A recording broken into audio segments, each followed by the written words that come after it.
Mario Conte è sindaco di Treviso ma anche presidente dell'ANCI Veneto e come presidente appunto una visione più complessiva di quella che è stata appunto questa manovra. Una manovra che abbiamo subito esattamente come hanno subito i nostri cittadini, le partite IVA, gli imprenditori. Purtroppo anche noi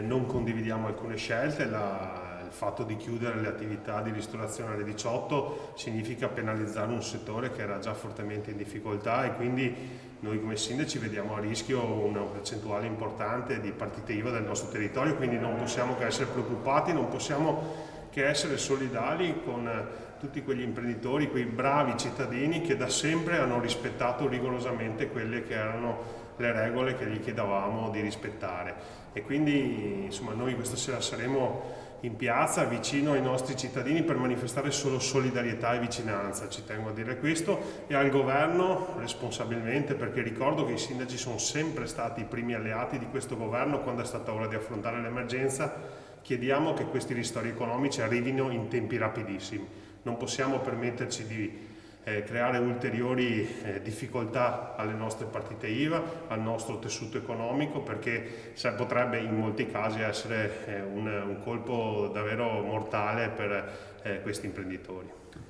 Si parla di pensare a un Natale sereno con queste manovre, però effettivamente qua potrebbe anche continuare questo tipo di emergenza.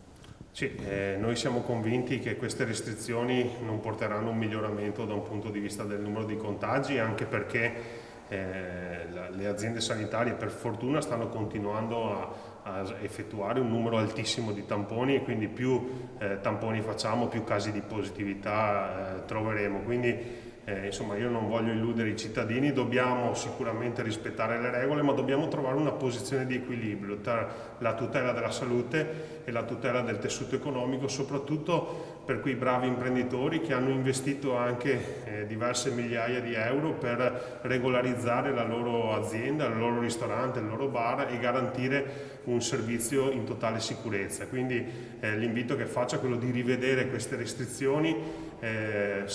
creare delle iniziative magari più sartoriali, quindi più di settore, più specifiche, capendo che ci sono dei ristoranti che con la chiusura alle 18 significa dichiarare la chiusura, anche perché ricordiamo che lo smart working ha portato via il 60% del fatturato anche nella pausa pranzo di mezzogiorno.